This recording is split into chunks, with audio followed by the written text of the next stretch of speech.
اليوم نحن عنا قصة الأكل من العراق، بس نحن ما من العراق، نحن بلندن، نص لندن، شخص شمس مثل أكل العراق بتعطينا جو بس كتير برد. اليوم بدنا أكل سمك، شو اسمه كان سمك؟ مكبوس؟ السمك مسكوف، يعني ما بعرف صراحة شفته شكله. يلا تعال نشوف. بدك تاكل مسقوف اصلي باوروبا صعب، بس في محلات بتعمله. نحن هلا بمطعم عراقي اصلي اسمه مطعم الصمد. مطعم الصمد العراقي معروف، موجود بدبي، موجود باكثر من دوله.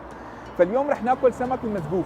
في لحظه اذا بيت شغله، سمك المسقوف هو ما نوعه مسقوف، طريقه شويه اسمها مسقوف. يعني ما في سمك مثلا والله معلم اعطينا مثلا 2 كيلو سمك مسقوف، ما في هيك شيء. طريقه الشوي هي اسمها المسقوف. ليش اجت وكيف اجت وكيف بلشت رح نحكي، بس ندخل جوا. تفضل. مزغوف اكسبيرينس، هون كمان مكتوب هي، وبيقول هن قبل من ساعتين. لكن انه بيعملوهم فريش هلا. يلا فيك شوف. ما في مزح. يلا تفضل. لما ندخل على المطعم مباشرة بتسمعوا صوت ناظم الغزالي عم يغني. الديكورات جايين من العراق، الديكورات جاي من العراق أصلية. وبالإضافة إنه هيك كورنر عاملين مثل فرن خاص للمسقوف. طيب شو هو سمك المسقوف يا جماعة؟ وليش نحن جايين ناكل سمك المسقوف؟ سمك المسقوف هو معروف بالعراق من زمان كتير، حتى من الآشوريين، يعني من زمان كتير معروف سمك المسقوف. لتكون مسقوف صح لازم يكون سمك نهري. نهر دجلة والفرات كانوا يشيلوا السمكة، بقصوها من فوق من ظهرها، بيفتحوها، بشيلوا الأحشاء، ملح فقط لا غير، وبيعلقوها هيك بخشبتين وبحطوها على الفحم. الحطب أو الخشب اللي لازم يكون هنيك نوع خاص موجود حصرا، كان يطلع على ضفاف دجلة والفرات. وبيستخدموا كمان حطب أو خشب حمضيات مشان يعطي هاي النكهة. وبيتركوها تنطبخ ساعة ساعتين على النار. فهي لما تكون مفتوحة هيك السمكة بتضل محافظة هيك على الزيوت اللي لها، وبتنشوى على مهل على راحتها، يعني ما بتاخذ هالقوة هي من النار. وهي الطريقة، وهي هي سمك المسقوف اللي بلش بلاد ما بين النهرين، بلش من العراق وبلش وانتشر لكل دول العالم. هلا رح نجربه هون. طبعا ببريطانيا استخدموا سمكة الكارب، اسمها بالانجليزي كارب، بس هي بالعربي اسمها البني. الاغنية نفسها اللي غناها صباح فخري عن سمك يا بني. هي السمكة ولازم تكون فريش ومدهنة وكبيرة، ما بصير بالسمك الأصغر. وهلا ناطرين تستوي ولنشوف كيف رح تكون طعمتها. اخذنا الطاولة هي هون جنب تبع المسقوف. إيزابيل شو إيزابيل؟ أنا هيك بستنى هون ومفرج. رواق، بتحس رواق. رواق سمكة مسقوفة. بس كيف الفيو؟ في أحلى منها؟ مطعم صمد العراقي، اول ما تدخل تقول السلام عليكم بحط لك شوربه عدس. هو الشيف هي جاي من سعر السمكه، يعني هي مشان شو بتعرفي مشان شو اذا هي تطري هيك المعده وتعمل قاعده مشان السمكه هيك تيجي تقعد كيف هيك تكون المعده هيك طريت شوي وعلى الاكل. يا سلام بسم الله. والله العرب عندهم شغلات غريبة عجيبة. لكن انا اللي باوروبا ما حدا بيعطيك شوربه ضيافه او حتى قطعه مخلل ضيافه. سمكة خلاص. سمكه تطلب سمكه. بسم الله. يا سلام. هي هيك بتروق، تفتح الطريق لشو؟ للسمكه. يا سلام. بعد ما استوت وبلش هيك الدهن ينزل، هلا بده يحطها على ظهر السمكه. هي اساسيه، يحطها على الجمر لحتى هيك تتحمر شوي من الظهر، لان الظهر بالعاده ما بكون، يعني كان الحطب كله هون فما اخذ له النار. هلا بشيلها وبحطها هيك. نحن اليوم حلقتنا عن السمك المسقوف، بس انت بتعرفي العراقيين قديش كريمين، يعني ما شاء الله جابوا لنا كبه، هي كبه المصليه، يعني عالم تاني. هي مقليه، بس طلعوا ببغداد وبالموصل بياكلوها بالاصل مسلوقه مباشره، بس تتقصيها هيك وبتطلع ريحتها وريحه البهارات. هي لحمه ولوز وزبيب. هي نجرب انا المقليه اول شيء. بسم الله الرحمن الرحيم. ولا غلطه، تصدقي حبيت مسلوقه اكثر. مسلوقه اطيب والله، نكهات اكثر. على غلي المي كلها تبقى جايين فيها. العاده الكبه القشره الخارجيه البرغل برا ما بتحسوا بنكهاته لانه مقلي بيكون قاسي، اما هي طري فاخذ كل النكهات. في نكهات دايبه وجاي عليها. دوقي اللي بدوقي. خليه محل السمكه اذا بهيك. يا صحيح. لا شيء مثل العروس ما شاء الله. بتعرف بشاف المطرب عراقي اسمه الهاوي المدفعي. في عنده غنية مالي شغل بالسوق مريت اشوفها. مرة يشوف السمكة.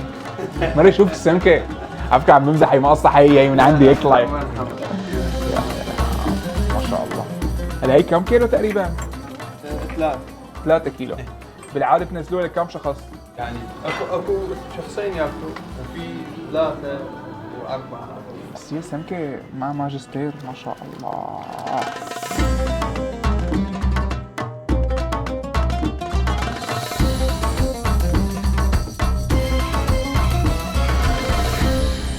ملح وبس وليمون حامض. هاي المنطقة هاي يسموها لقمة الصياد. ليش؟ تعرفي ليش إزابة؟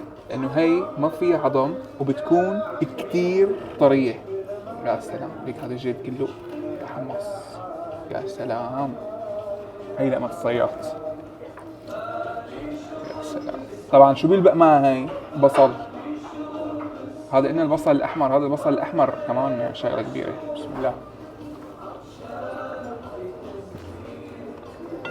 واو، هاي السمكة كتير دسمة، فيها دسم، يعني بتاكلوها بتحسوا انه زبدة بتدوب مباشرة.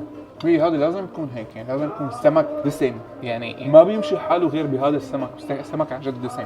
بتجي السمكة جوا بتكون ذهبية، يعني طلعوا هون، طلعوا شايفين؟ طبعا مثل ما قلنا السمكة دسمة، يعني ليك تعمل هيك. كله هذا نكهة، يعني هذه نكهة على الحلة، يعني عرفتوا؟ نكهة وهيك تحسوها جوسي، يعني تحسوها دايبة. السمكة عن جد دايبة.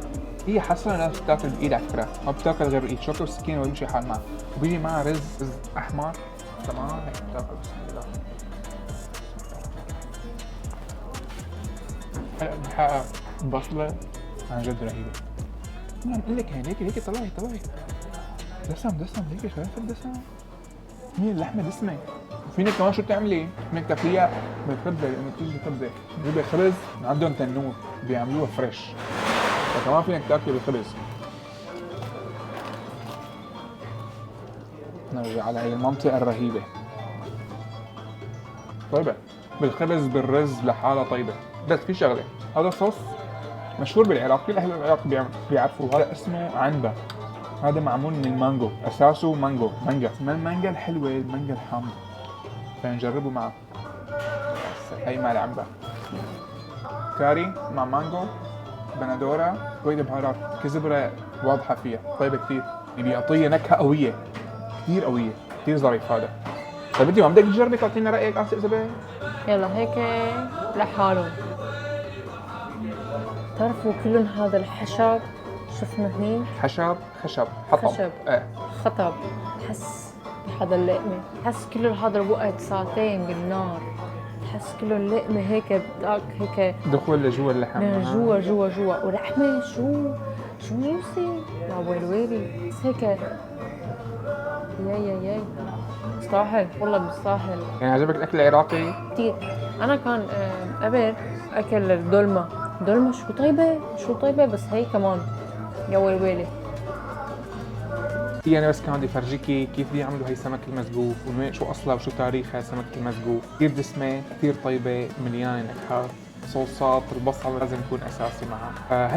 هي قصه سمكه المسقوف، هون معموله على اصولها بالمكان الصح، بكل التفاصيل الصح. نكون خلص هذا الفيديو، قصه حكايه هي الاكله، قصه حكايتنا من العراق. ونشوفكم فيديو جديد، اكله جديده وقصه جديده وحكايه جديده. اكتبوا لنا بالتعليقات اذا انتم جربتوا هي الاكله قبل ولا لا، ومع شو بتحبوها اكثر، رز، خبز ولا لحالها. اكتبوا لنا بالتعليقات. سلام.